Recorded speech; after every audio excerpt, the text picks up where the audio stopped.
Yo, what's good, everybody? Happy Thanksgiving to everybody who's celebrating today. I'm sure we've got a lot of things to be thankful for, but what could we be more thankful for than chapter 1099? But before we get into it, make sure you guys drop a like on the video and make sure you subscribe, guys. We're this close to 500 subscribers. Let's get this channel going. Make sure you guys subscribe, hit the notification bell because we do drop videos on here during the week, and let's get straight into it. Hey, listen!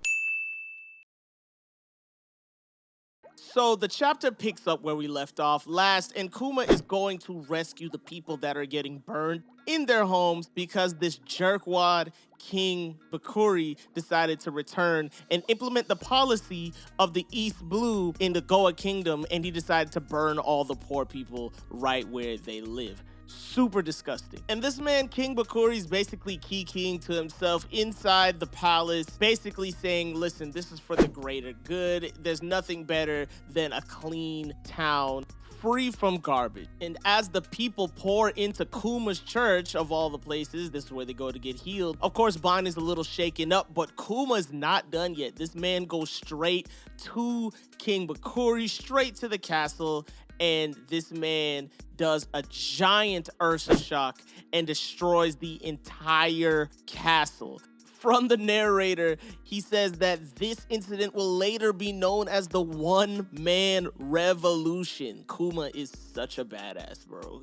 Seriously. But in Marijoa, they hear that the king of Sorbet Kingdom has been replaced, and Saturn's like, well, by who? And we cut back to Sorbet Kingdom here to realize that the people have spoken and they want Kuma to be their king. Right after this, we get a flash forward to Kuma, who still lives in this old church. You know, Kuma's super strong, but he's humble. He's not just gonna go move into the castle. He lives in the church still. As a matter of fact, he tells the people that it's really Lord Bulldog who actually runs the country from the royal palace. You know what I mean? It's not him. He's just kind of a figurehead just to ward off people from trying anything. However, while the people are there getting healed, they do notice a girl running around the church, and they take notice of her, and they're saying, who is that? It really looks like Ginny. Turns out it's Bonney, but the reason they don't recognize her is because she actually aged herself up using the Toshi no Mi. So at this point, she's eaten the fruit already. Super interesting. Kuma and the townspeople are completely taken aback by this, and Bonney goes on to demonstrate that her powers, yeah, she can use them to age herself, but she doesn't really have any control over them. You know, she sometimes turns really old. She sometimes turns young, I guess, and she's trying to make herself older so that she can reach 10 years old, so that she can be better, and Kuma obviously can take her on her adventures around the world.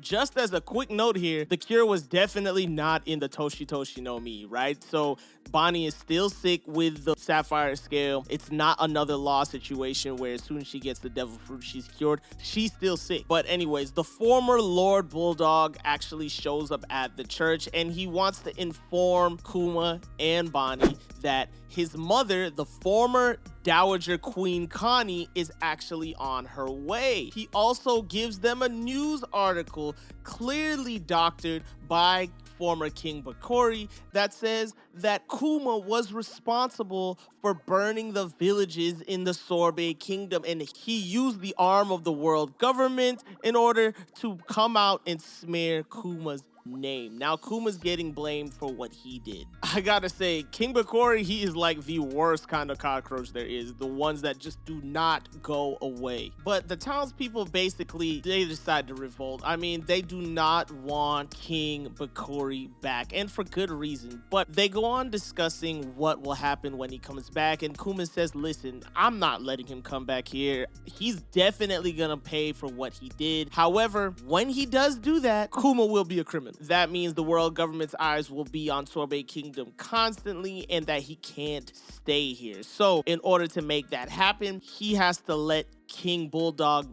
be the actual de facto king, and he has to leave.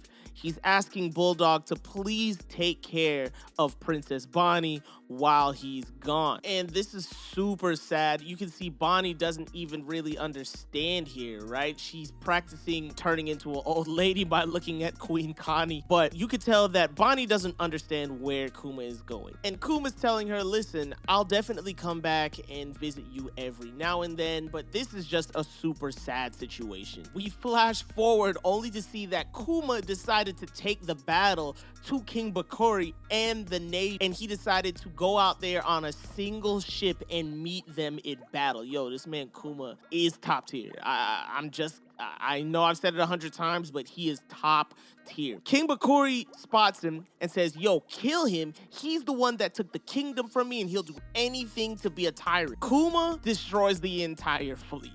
We get it from the narrator that day Kuma sunk every last one of their ships. Now Kuma is a wanted pirate. So this just gives us a more clear perspective on what Jinbei was explaining to us earlier in Egghead Island of how Kuma became the tyrant and the people's perception of Kuma outside of Sorbet. But we know that inside of Sorbet, he's a hero. He's not a pirate, and that's what Bonney was trying to explain. And this man Kuma decided to become a pirate to save the country. I mean, he basically is the Itachi of One Piece at this point. It's the same thing. And that's what Queen Connie is attempting to explain to Bonney. Sitting here by herself, she misses her father, and Queen Connie is telling her, listen, your dad is a hero. He saved us, but he had to become a pirate in order to do that. And Bonney, with her 10-year-old mind, decides that when she's cured of her disease, she'll become a pirate too. Everything's fine. And, you know, Bonnie's adorable at this age, bro. I gotta admit. From here, we see Kuma's traveling around the world. He stops by an island with a giant tree, asking for the cure of Bonnie's disease, right? He's still on the lookout to cure his 5-year-old daughter, and the people are saying, yo, this is sad. This is a terrible thing. From here, he goes to another place. It looks like it's right outside Mary Joa, to be honest, and he bumps into these two dudes that we saw in Dressrosa. I can't remember their names right now, but if you do, let me know in the comments. He runs into them, and come on, bro. Kuma's way too strong for them, bro. They try to collect his bounty, but that will never, ever work. From here, he goes to the bridge at Tequila Wolf and even to the Sky Island of Witheria, looking for the cure for Bonney, and nobody anywhere has the cure. Super duper sad. After that, we see that he reunites with the Rebs. The Rebs pull up in Dragon's ship, and it's not just Dragon, it's Bello Betty and the rest of the crew. And they're super excited to see Kuma. He stops by, he chills with them for a little while, and they actually inform him that Inazuma and Ivankov have been imprisoned, presumably in Impel Down, and they're gonna sit there for a while, obviously. And here, Bello Betty asks Kuma, yo, can I be the leader of the Eastern Revolutionary Army? Because Dragon said that it's gonna be a retired position until basically you give the approval. Obviously, this is Ginny's former position, so therefore without Kuma's approval, Dragon's not letting anybody step foot into that position. So Dragon is a real one. They share a drink together here, and Kuma says, wow, look at the irony. Another badmouth girl wants to lead the Eastern Front. Well, I guess I don't mind. So everybody's like, yay! So I guess that's how Bello Betty becomes the commander of the Eastern Revolutionary Army. Dragon mentions to Kuma here that Sabo and Koala both want to see him. They want to show him how strong they are. And this is like a very small twinkle of light in a very, very dark moment for Kuma. But he tells Dragon, listen, I would love to see them too, and I would love to come back to the Revs. However, I'm really just here to talk to you about Bonney. Obviously, one of the islands that he just stopped on was Vegapunk's former home of Baltimore, and I'm sure at that point they gave him a tip of who Vegapunk is, but he asked Dragon, have you ever heard of the Navy scientist Dr. Vegapunk? And of course, Dragon, knowing Vegapunk, he's like, yeah, of course I know Vegapunk. It's kind of hard for you to see him right now because his security is usually tight. However, his security has been thinned out because an accident took place at his science lab a couple days ago. Obviously, he's talking about what happened with Caesar on Punk hazard. This is Oda connecting the dots for us here. So, of course, Kuma is happy with the information that Dragon gave him and tells Dragon that, listen, if Bonney gets healed, I'm definitely coming to fight with you again. And Dragon, being the friend that he is, says, listen, just leave fate to the wind, my friend. Just go do what you gotta do. And I love their relationship here. Dragon does this like weird like gesture with his fist. It's kind of weird, but all right. From here, we cut back to Bonney. Kuma pops up behind Bonney, who just finished beating the snot out of what looks like King Bakuri, but we can't really tell. But anyways, he tells Bonney that before her disease gets cured, there's a doctor that they must go and see. From here, we cut to the 8th Naval Research Division Laboratory. Later, it will be known as Egghead Island, but it's a winter island as we know. And at this point, they go all to meet Vegapunk. They kind of freak out when they see each other because Vegapunk's never seen such a huge human being. And honestly, the feeling is the same when they see Vegapunk. They see how large his head is, and they're a little taken back as well. Vegapunk looks over Bonney here and he's saying, listen, I have access to technology that has yet to be released to the public, right? A new transplantation of stem cells, things like this.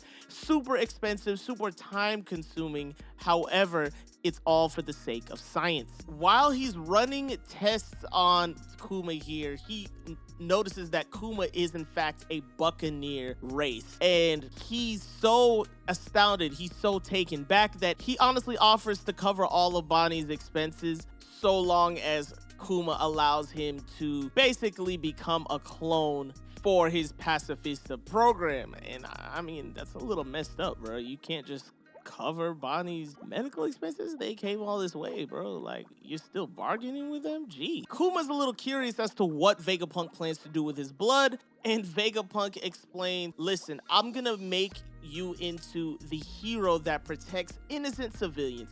We're gonna make soldiers for the Navy, and we'll be able to overwhelm the pirates with your image. Kuma is definitely going to agree to this deal, and Vegapunk goes on to explain, Dragon would definitely probably be pissed at this because we're using this to help the Navy. However, you'll definitely be able to help people, and that's good enough for Kuma. And this is bringing genuine joy and happiness to Kuma that honestly, I feel him here, bro. I really do. Like, he's finally found a ray of hope in the search for Bonnie's cure, and they agree to their deal. From here, we cut to Mary Joa. We see that Saturn received a call from someone. We don't know who this is. I don't think it's Vegapunk though, but he's letting Saturn know what's going on. And in Saturn's mind, how good a weapon is really just how good it is at killing. But he has an idea and he wants to take advantage of this opportunity, so he actually leaves for Egghead Island right away. From here, we cut to our last panel where